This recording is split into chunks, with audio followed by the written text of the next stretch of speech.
4:11, June 16, 1943. Over the Coral Sea, northeast of Port Moresby, New Guinea. Altitude, 11,000 feet and climbing. Captain Jay Zeamer Jr., 24 years old, presses his boots into the rudder pedals of a Boeing B-17E Flying Fortress, serial number 41 to 2666.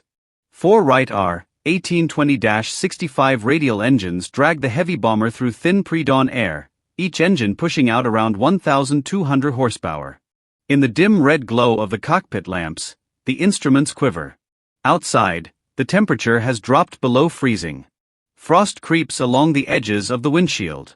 The men call this ship Old 666. Around the group, she has another reputation, the hard-luck bomber no one wants to fly. In the right seat sits First Lieutenant John Britton, co-pilot, hands light on the controls. Behind them, squeezed into the narrow tube of the fuselage, are 8 more men: navigator, bombardier, engineer, radioman, and gunners. Together they form one of the most aggressive crews in the 43rd Bomb Group. Their unofficial name is simple and accurate: the Eager Beavers. At 4:13, Britton checks the time against his knee board. Passing 11,000, he says into the interphone. Climb power set. Heading steady 085. Ahead of them, somewhere around 600 miles to the east, lie Buka and Bougainville, islands held by the Imperial Japanese Navy and Army. The area is thick with airfields, flak positions, and early warning posts. Their mission is printed on a single sheet of paper, but the implications are wider than the entire horizon. The order is clear: depart Port Moresby before dawn. Fly alone to Buka and Bougainville. Conduct high-altitude photographic reconnaissance and a long mapping run along Bougainville's west coast, down to Empress Augusta Bay. Return with the film intact. No escort. No second bomber. Just Old 666 and her crew. To understand why this crew is up here, you need to go back a few hours. 1:58, June 16, 1943. 7 Mile Drome, Port Moresby, New Guinea. The airfield is a strip of pierced steel planking laid over rough ground, ringed by jungle and low hills. Floodlights are dark, only hooded lamps and flashlights move across the field. The war here is young and brutal. The Japanese still threaten New Guinea. Every takeoff and landing feels temporary. At the far end of the line, away from the relatively smooth, clean aircraft, stands a tired-looking B-17E. Paint is faded and patched. Panels bear scars from past missions. Its tail number reads 41 to 2666. This is Old 666. Standard B-17Es in this theater carry around 10 to 12 Browning M2.50 caliber machine guns. Twin guns sit in the dorsal and ventral turrets, singles in the nose, waist, and tail. Each gun weighs roughly 60 pounds, not counting the heavy belts of ammunition. The .50 caliber round itself is a brutal compromise of mass and speed, a projectile that can punch through aluminum skin, fuel tanks, and engines at hundreds of yards.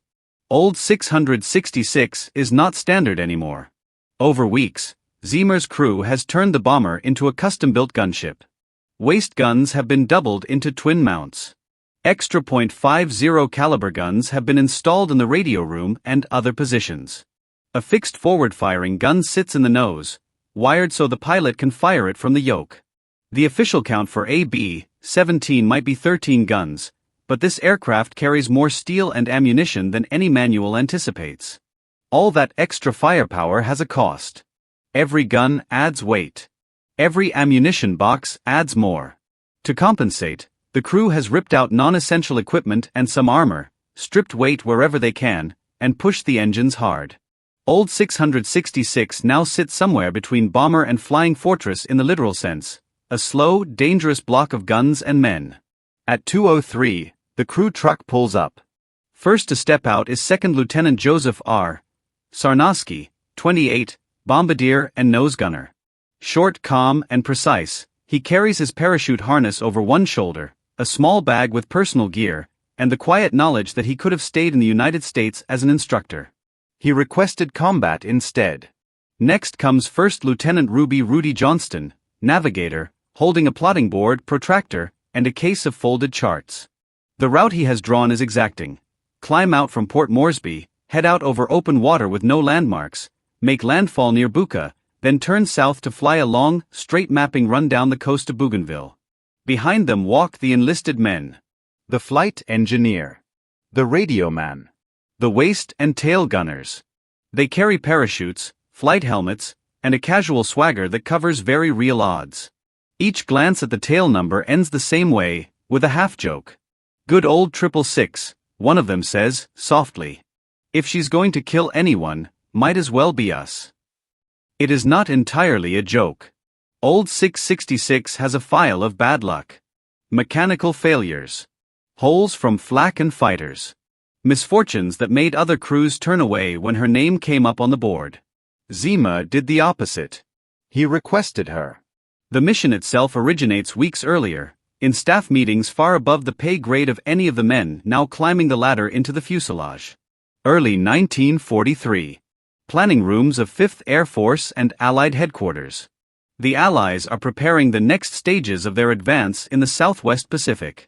The long-term goal is clear enough: push north and east, step by step, isolate the Japanese stronghold at Repelled, and eventually cut the Empire's defensive perimeter. One of those steps is Bougainville, a long island in the northern Solomons. To land ground troops on Bougainville's western beaches, to build airstrips and supply dumps, commanders need precise information: coastlines, reefs, river mouths, terrain. They do not trust pre-war charts. They want fresh, accurate maps made from aerial photographs.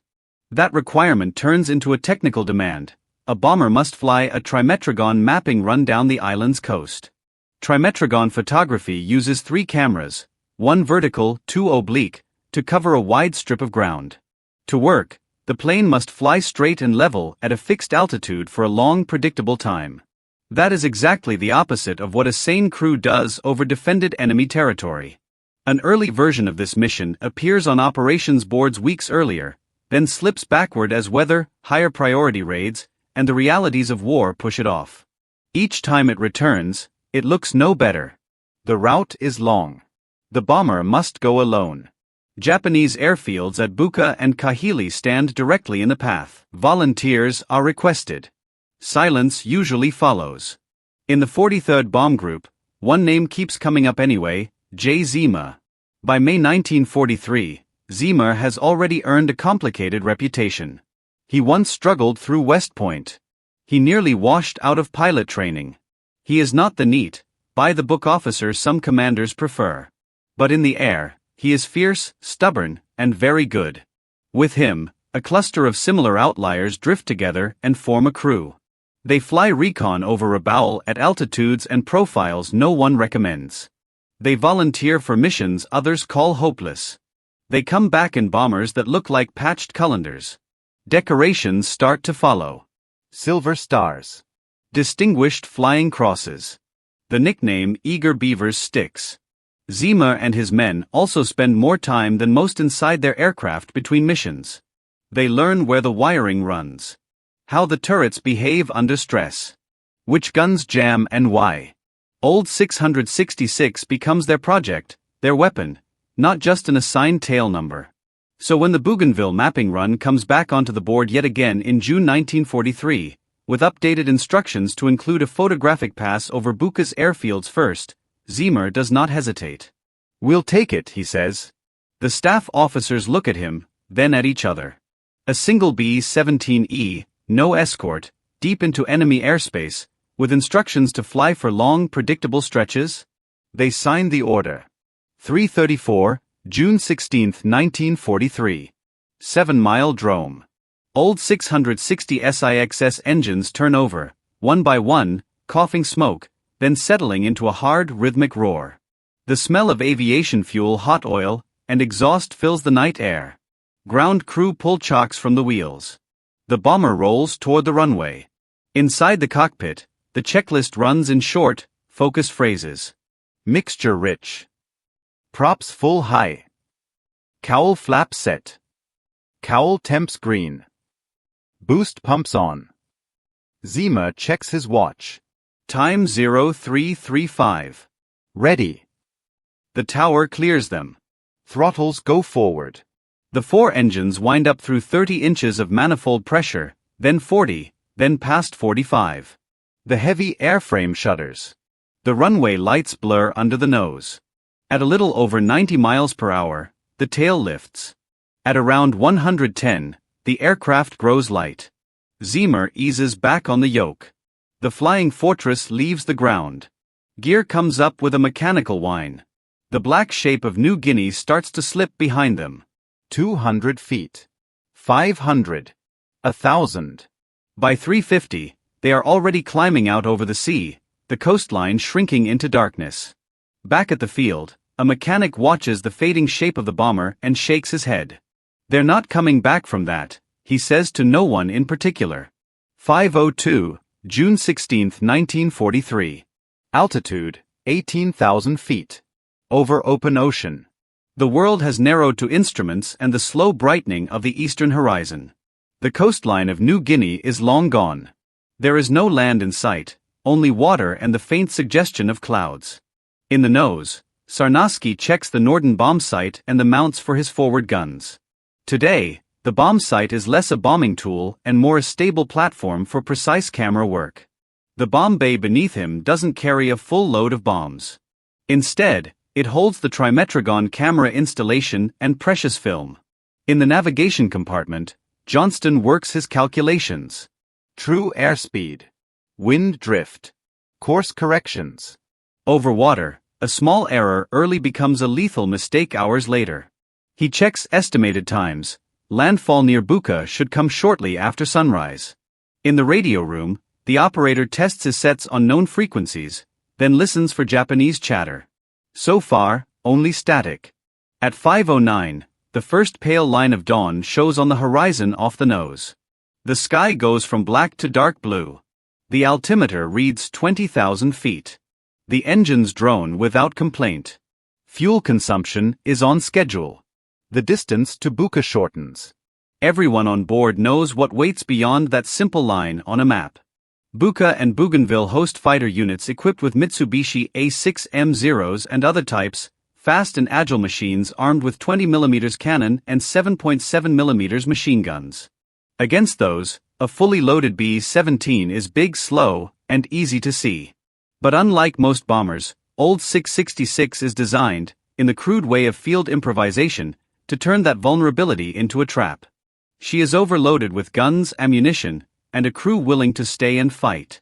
At 5:17, Jay Zeamer Jr. checks his watch and then the empty sky ahead. The clock is running. The mission is underway. The enemy still does not know they are coming. 5:31, June 16, 1943. North of Buka Island. Altitude, 22,000 feet. The first smudge of land appears off the nose, a darker line against the lightening sky. Buka Island. Beyond it, separated by a narrow channel, lies Bougainville. In the nose, Sarnoski shifts from navigation charts to his guns. He checks the feed chutes for the .50 caliber Brownings at his station, fingers brushing along the cool metal. He adjusts the sight, breath steaming in the thin air. Over the interphone, Johnston calls from the navigation table. Landfall confirmed. Bearing matches. Time on target within 3 minutes. The order for the first phase is simple, a photographic pass over Buka's airfields. They must fly close enough and level enough to capture Japanese installations in detail, revet fighter dispersals, hangars, fuel dumps, and anti-aircraft positions. At 5:36, Old 666 begins a shallow turn, lining up for her run. From 22,000 feet, the Buka airstrip looks almost harmless, just a gray line along the shoreline, edged by jungle and sea. But around it are small dots and shapes that mean fighters, gun pits, blast walls. Already, a few tiny dark specks are moving. Movement on the ground, Sarnoski reports. Looks like they're scrambling. He presses the trigger of his nose guns and sends a short burst downwards, more a gesture than a serious attack at that range. The tracers disappear into the distance. 5:42. Altitude, 23,000 feet. Over Buka. The cameras start their work. In the belly of the bomber, the big lenses of the reconnaissance setup click through feet of film. Each frame captures a slice of enemy territory, overlapping to form later mosaics. Evidence for planners who will never see this sky. To keep the imagery sharp, Zeamer must hold the aircraft steady. No violent turns. No hard climbs or dives. For these minutes, Old 666 is a predictable target. The Japanese react fast. On the ground below, air raid sirens howl. A Zero fighter lifts off, then another, then another. Twin-engine fighters join them, likely carrying heavier cannon. Mechanics and armorers dive for cover as the American bomber passes overhead. At 5:46, the right waist gunner spots the first pursuing fighters. Bandits at 5 o'clock low closing. He shouts into the interphone. Zeamer doesn't turn away. The Buka photos are almost complete, and the main job, the Bougainville mapping run, hasn't even begun. Keep your eyes open, he says. We're staying on course. 5:53. North of Bougainville. Altitude, 24,000 feet and descending. With Buka receding behind them, Old 666 banks gently and begins her long approach to the west coast of Bougainville. The mapping run will require around 20 minutes of straight and level flight along the shoreline. Once it starts, breaking off early would waste the mission. Behind the bomber, enemy fighters climb in a loose arc, gaining altitude. The Zeros and their companions were built for this. Fast climbs, tight turns, quick acceleration. One by one, they edge closer. Count at least 15, the top turret gunner reports. Maybe more. They're still forming up. Call it 20 and we won't be disappointed, Britain mutters. At 5:59, the first attack begins. 3 Zeros dive from high above and ahead, a classic head-on pass. Against most bombers, this is devastating. The Japanese pilots close quickly, using their speed advantage to rake the cockpit and forward fuselage with 20mm and machine gun fire, then zoom past before the bomber's side guns can track them. But Old 666 is not a typical bomber, and her crew is not in the habit of ducking. Here they come, Sarnoski says, voice steady. He swings the nose guns to bear. Zeamer adjusts slightly, keeping the nose pointed into the oncoming fighters, trading a smaller target profile for the chance to fire. Distance shrinks. 800 yards. 600. 400. Sarnoski squeezes the triggers and the nose guns thunder. Streams of .50 caliber rounds slash up into the diving fighters. Tracers streak past the canopy. The top turret comes alive, double guns chattering, filling the sky with bright lines. 1 Zero breaks off, wobbling, smoke trailing from a wing root. Another presses in, firing, its cannon shells exploding around the nose of the bomber. Shards of glass and aluminum spray inside the compartment. Sarnoski hunches lower, firing back. At the last moment, the Japanese pilot yanks his stick and flashes over the bomber's spine, close enough that the top turret gunner can see his goggles. The dorsal guns spit a parting burst into his belly as he goes. The first wave passes. Old 666 is still in formation, one plane in its own lonely box, guns swiveling, engines holding. And the mapping run hasn't even started. 6:05. Western coastline of Bougainville in sight. Altitude, 22,000 feet and descending to mapping height. This is the moment the mission planners cared about. The long, straight segment that will give them the photographs and elevation data they need to plan landings and airstrips. Johnston calls from the navigation table. Approaching start point. Recommend we begin mapping run in 3 minutes. From behind, the pursuing fighters have grown more numerous and more aggressive. Some hang back and observe, probing, testing the bomber's defenses. Others rush in from angles, trying to find a blind spot. There are few blind spots on Old 666. Twins at the waist. Turrets top and bottom. Tail guns. Nose guns. Extra positions in the radio room. At almost every angle, the Japanese pilots face .50 caliber fire. At 6:08, Zeamer makes his decision. We're starting the run, he says. No turns. No evasive. Hold your fire until you've got them. Old 666 settles into her mapping profile, straight level, at a fixed altitude.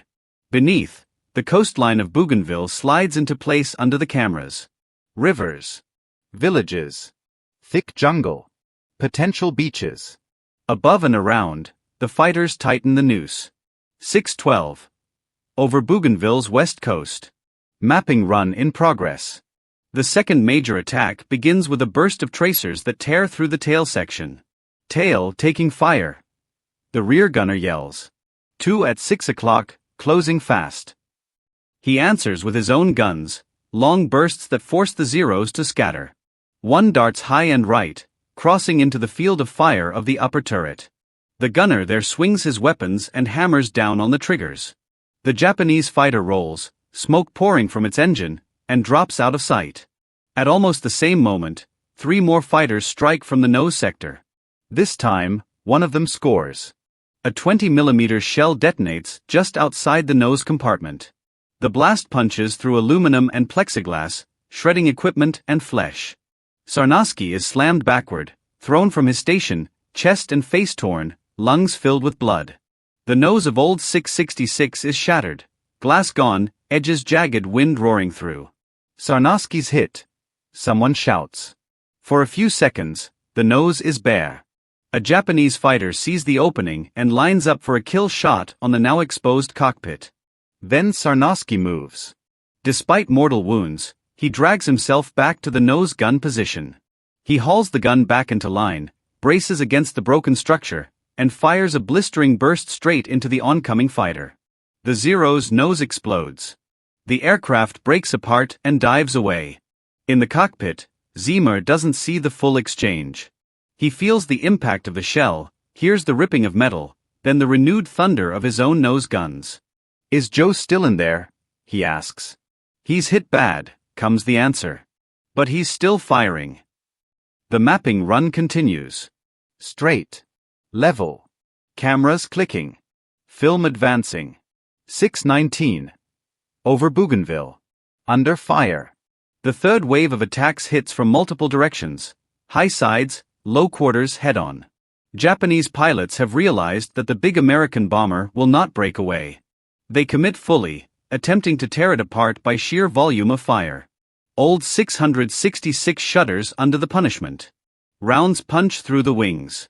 Engines spit smoke, then settle. One propeller takes a hit and begins to vibrate. Hydraulic fluid sprays in fine mist inside the fuselage. Oxygen lines are cut. Cables snap free and spark. Zeamer himself is hit. Fragments and rounds slash into his legs and torso. Blood soaks his flight suit and drips onto the cockpit floor. "Sir, you're bleeding bad," Britain says. "I can see that," Zeamer answers, teeth clenched. "We finish the run." He refuses morphine. He will not risk his mind going soft while the aircraft still needs hands on the yoke. Minute by minute they endure. 6:23. Cameras still running. Coastline sliding below. 6:27. One engine begins to overheat. Another fighter goes down in flames under converging fire from the waist and tail guns. 6:31. The radioman shouts that they are losing oxygen in parts of the ship. Men move to emergency bottles, panting in the thin air. 6:34. The end of the designated mapping line approaches. Johnston calls the final coordinates. Endpoint reached in 30 seconds. The crew has been under near constant attack for more than half an hour. The full fight will stretch close to 90 minutes, wave after wave. The bomber is shredded, but still holds its path true. At 6:35, the mapping run ends. "Run complete," Johnston says. "We got it." Only now does Zeamer allow himself a decision he has delayed since Buka. "Hang on," he says. "We're turning for home." He eases the bomber into a turn, careful not to overstress the already damaged airframe. Even wounded, even losing blood, his hands are steady. Behind and above, enemy fighters circle, regrouping for the next set of attacks. Old 666, full of holes and bodies, begins the long, dangerous journey back towards New Guinea. 6:36, June 16, 1943. West of Bougainville. Altitude, falling through 20,000 feet. Old 666 is in a shallow turn to the southwest, nose dragging slightly, right wing heavy. The mapping run is complete. The cameras have done their work. But the mission is not over. Not while 20 enemy fighters still swarm the sky.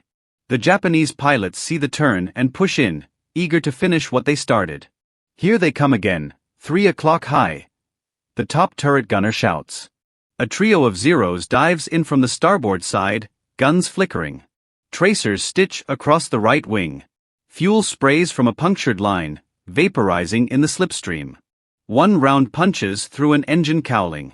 The cylinder head explodes, metal fragments flying. Engine number 3 begins to smoke. Number 3 losing oil pressure. The flight engineer calls. Temp spiking. Feather it, Zeamer orders, voice rough. The propeller on the stricken engine slows, then angles into the wind to reduce drag. Thrust drops. The bomber lurches. 3 engines must now carry a load meant for 4.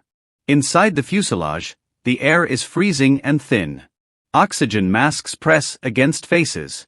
The smell is a mix of blood, cordite hot oil, and the chemical tang of leaking hydraulic fluid. In the shattered nose, Joseph Sarnoski still clings to his gun. He is bleeding heavily. Shrapnel and shell fragments have ripped his chest and face. Each breath is a battle. But when another enemy fighter swings in for a head-on pass, Joe drags himself upright again, braces his shoulder against twisted metal and fires. He hits the Zero squarely. The Japanese fighter bursts into flame and peels away, trailing debris. Moments later, Sarnoski slumps. He will not move again. 6:41. Altitude, 18,000 feet and slowly descending. The fighters change tactics. Some attack from the rear, using their superior speed to dart in and out of the B-17's firing arcs. Others make slashing passes from above and below, trying to overwhelm the gunners.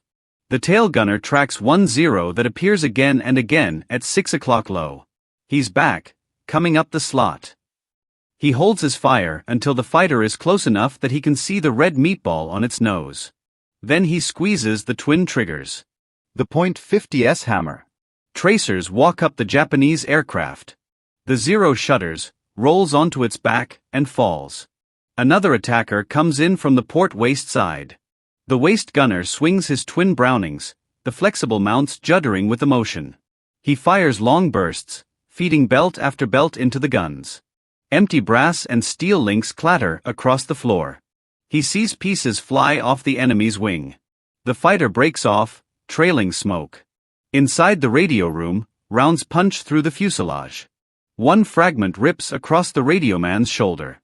Another cuts an oxygen line. Frost forms where the high-pressure gas escapes into the cold air. Radio's hit, he calls. I'm still on the set, but I'm losing pressure back here. He jams a gloved hand over the damaged line and fumbles for an emergency bottle. 6:49.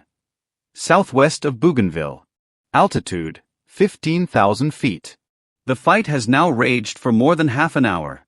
It will continue in fits and surges, for nearly 90 minutes before the last fighters finally give up the chase. Zeamer is hit again. Fragments in his legs, in his side, in his hands. Blood seeps through his flight suit, puddling around the rudder pedals. He can feel it wet and warm, inside his boots. Britain looks over, sees his pilot's condition. Jay, you've got to let me take it.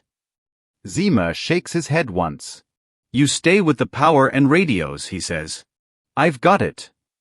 He grips the yoke tighter. Every control input hurts. But he holds the bomber on a compromise altitude, high enough to keep speed and fuel economy, low enough to nurse damaged engines and leaking systems. The Japanese fighters make another coordinated attack, this time from both beams. Bandits 3 o'clock and 9 o'clock. The top turret gunner yells. Old 666 becomes a spinning ball of firepower. Nose guns, waist guns, radio room guns, tail guns, they all speak at once. The air around the bomber fills with crisscrossing tracer streams, like bars in a cage. One enemy fighter flies straight into that cage. Hit from at least 2 angles, its engine erupts. The canopy flies off. The aircraft tumbles, trailing flame and smoke, and vanishes below the clouds. Another Zero presses in, determined. He gets close enough to rake the fuselage from nose to tail. Rounds punch into the cockpit, shattering more glass, tearing wiring from the overhead panel. One slug clips Zeamer's arm. The fighter flashes past, pulling up hard, but not hard enough. The tail gunner catches him as he climbs. Got him. Got him. The tail gunner shouts as the enemy breaks apart. 7:02. The Solomon Sea lanes spread below in broken patches of light and shadow. The enemy fighters begin to thin. Fuel and ammunition are finite even for them. They've been in combat now for over 40 minutes, chasing a single bomber that refuses to die. A few cling to the edges of the formation, taking pot shots, hoping for a lucky hit. Most turn away, vectors toward their bases at Buka and Kahili. The last determined attack comes from high astern at around 7:09. Single bandit at 6 high, closing fast, the tail gunner calls. Looks angry. The Zero dives, nose pointed right at the rudder. If he can cut the tail off, he'll end it in a second. The tail gunner waits, then opens fire. His tracers reach up and meet the diving fighter. A wing breaks. The Zero cartwheels away, disintegrating in midair.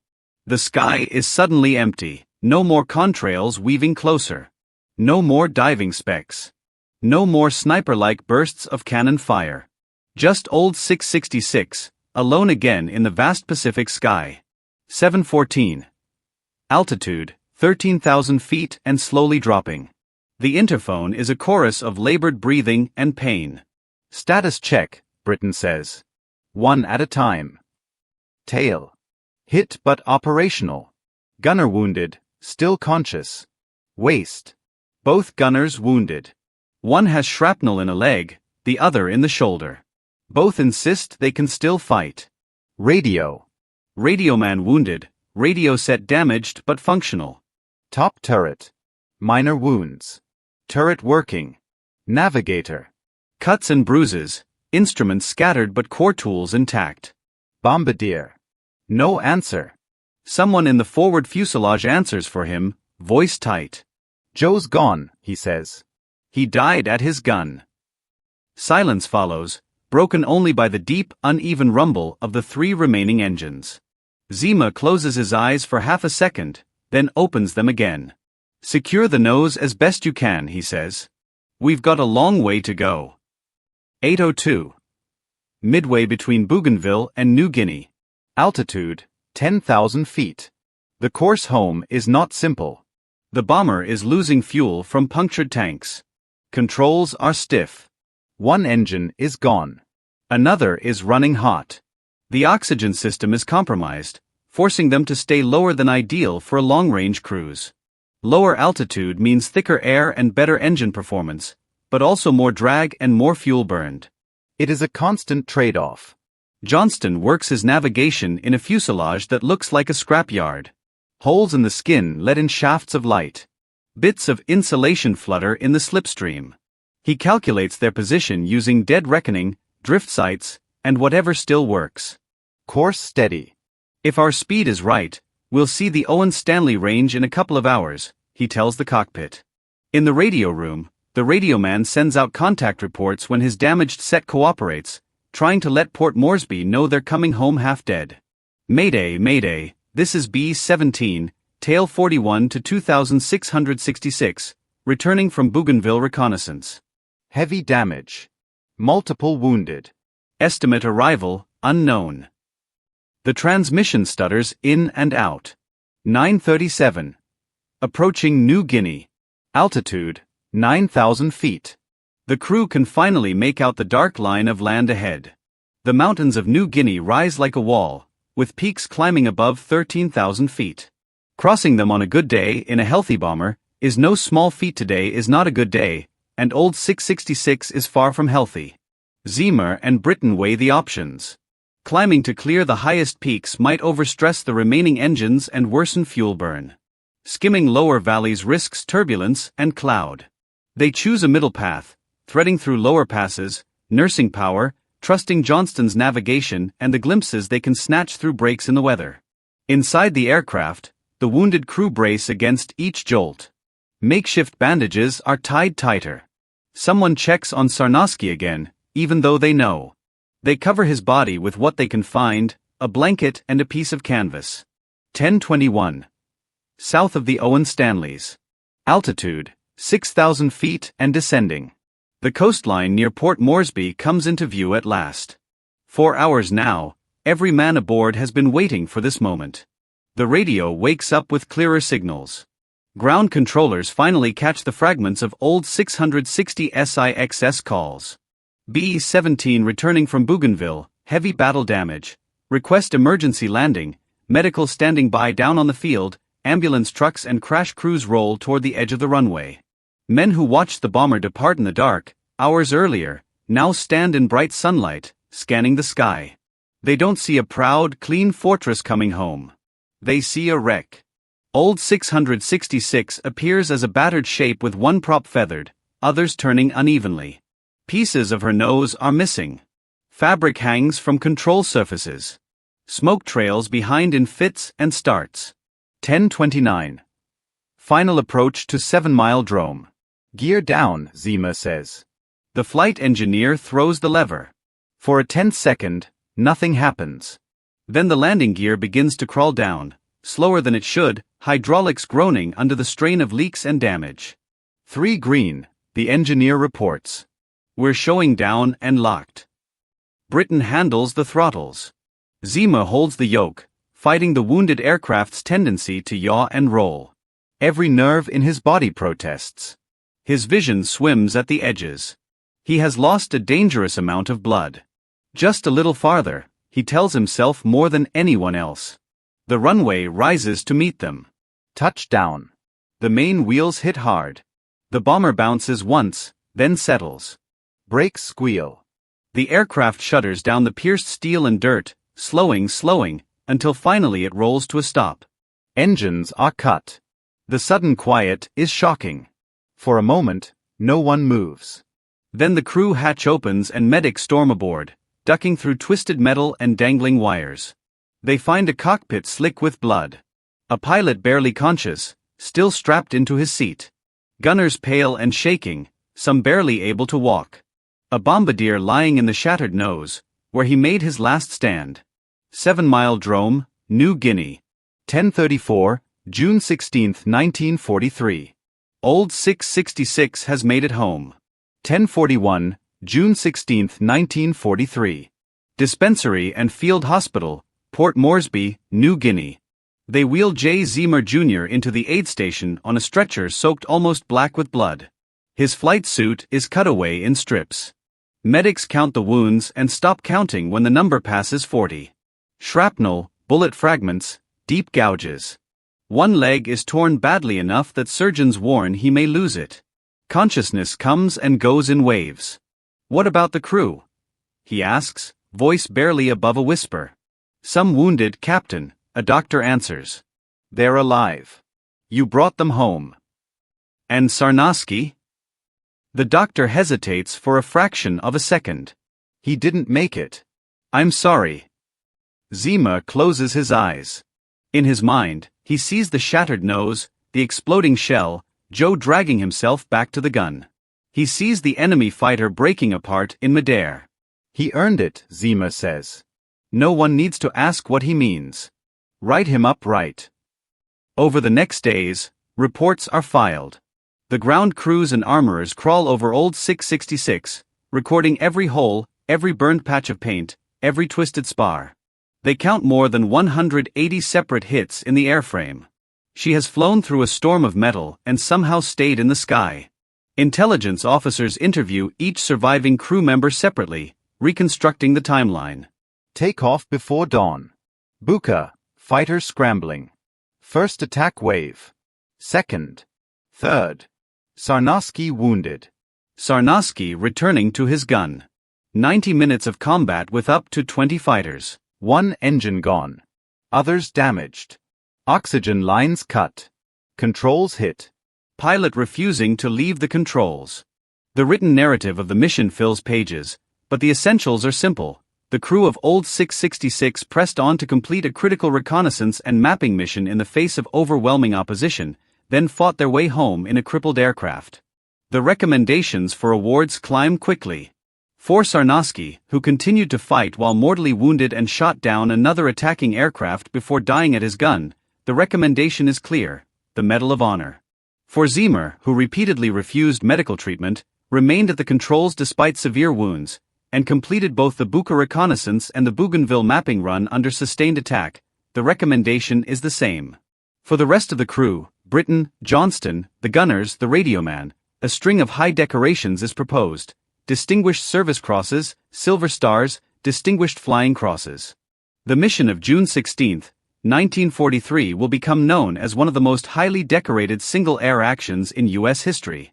Late 1943. Stateside hospitals and convalescent wards.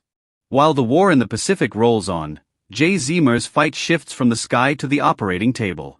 He endures surgery after surgery. Surgeons dig out fragments of metal, reconnect torn tissue, patch veins and arteries.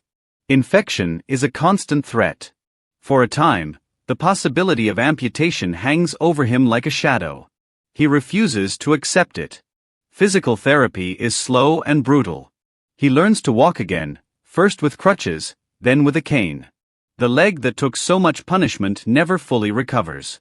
Pain becomes a companion, something to be managed, not beaten. Yet he does beat one thing: the idea that he is finished. By the time his Medal of Honor is formally presented, he stands on his own feet to receive it, dress uniform pressed, ribbons precise on his chest. Somewhere in the crowd, other airmen watch and understand what they are seeing: not just a single heroic mission, but a man who refused to quit at any stage of the fight. For Joseph Sarnoski, the Medal of Honor is presented posthumously to his family. The citation describes how he continued to man his guns despite mortal wounds, and succeeded in destroying an enemy fighter before succumbing. The words are formal, but the meaning is stark: he died exactly where he chose to stand. The surviving crew scatter across assignments. Some return to combat. Others are rotated home to instruct, bringing with them the hard lessons of the Southwest Pacific. 1944 to 1945. The war evolves. The kind of mission Old 666 flew over Bougainville, long-range reconnaissance, trimetrogon mapping under heavy threat, remains vital. Island after island must be photographed, charted, and mapped in detail before invasion. What the eager Beavers did once, other crews must do again and again. Their example feeds into doctrine.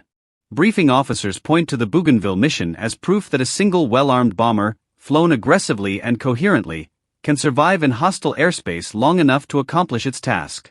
Gunnery instructors talk about fields of fire, overlapping arcs, and the importance of disciplined bursts instead of wild spraying, skills that kept Old 666 alive.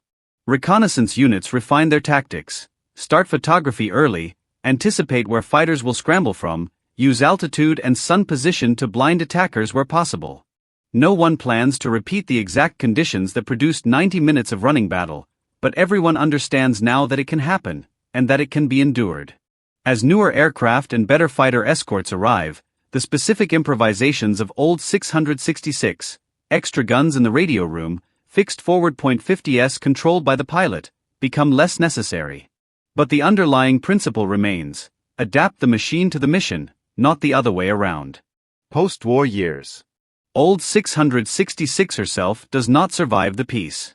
Like many combat aircraft, she is eventually scrapped, reduced from history-making weapon to anonymous piles of aluminum and steel. The war produced too many machines to preserve them all. The men, however, go on. Jay Zeamer returns to civilian life with a battered body but a clear mind. He completes his education in engineering and builds a career as a civil engineer and manager, applying the same stubborn focus he once used in the cockpit to bridges, projects, and logistics on the ground. The limp remains, the scars remain, but so does the sense of responsibility, for colleagues, for family, for the work in front of him. He marries, raises children, and like many veterans of his generation, does not spend every day talking about the war. When he does speak of it, he emphasizes not his own Medal of Honor, but the teamwork on Old 666 and the price paid by men like Sarnoski. Other crew members follow similar paths, some staying in the service, others moving into civilian jobs. Their decorations hang on walls or rest in drawers. On certain dates, June 16th among them, they remember the thin air over Bougainville, the sound of .50s hammering, the jolt of cannon shells exploding nearby. As the decades pass, the war shifts from current event to history. Books about air campaigns in the Southwest Pacific begin to appear. Historians searching for examples of extreme courage and endurance find the mission of Old 666 and write it down. Military academies and staff colleges study the operation as a case in reconnaissance under fire and crew coordination under extreme stress. Legacy. In the public imagination, the B-17 flying fortress is often tied to Europe, endless formations over Germany, contrails stretching across the sky. The story of Old 666 reminds people that the bomber also fought a different, lonelier war over the jungles and islands of the Pacific, sometimes alone, without escorts or supporting waves. It also underlines a specific reality about aerial warfare in World War II. Technology mattered, engines, guns, camera systems, calibers, but in the end, machines were extensions of the people inside them. Extra .50 caliber mounts and dual waist guns counted for nothing without men willing to stand behind them and fire in the face of 20 oncoming fighters. For air crews who came after, the mission offered a hard standard. Complete the objective, even when the situation deteriorates beyond anything predicted in the operations room. Keep the aircraft under control, no matter how badly it is hit. Fight as a team, each station covering the others, each man trusting that the rest will do their job. For the wider Air Force and its successors, the story reinforced another truth: reconnaissance is not a side mission. The maps produced from that Bougainville run helped plan landings and airfield construction that would carry the war closer to Japan. The cost of those frames of film was measured in blood and metal, not just flight hours. Today, when people speak about the mission of Old 666, they are talking about more than one famous dogfight. They are talking about a single bomber that flew into the teeth of a superior enemy force, stayed long enough to do its job, fought a running battle for an hour and a half, and still made it home. They are talking about Captain Jay Zeamer Jr., who refused to hand over the controls or turn away until the last frame of film was exposed and the last heading was flown. They are talking about Second Lieutenant Joseph Sarnoski, who died in the shattered nose of a B-17, gun in his hands, enemy fighter exploding in front of him. And they are talking about a crew of 9 men who proved, on June 16, 1943, that sometimes a single aircraft can carry the weight of an entire campaign for a few critical minutes. The airplane is gone. The war is long over.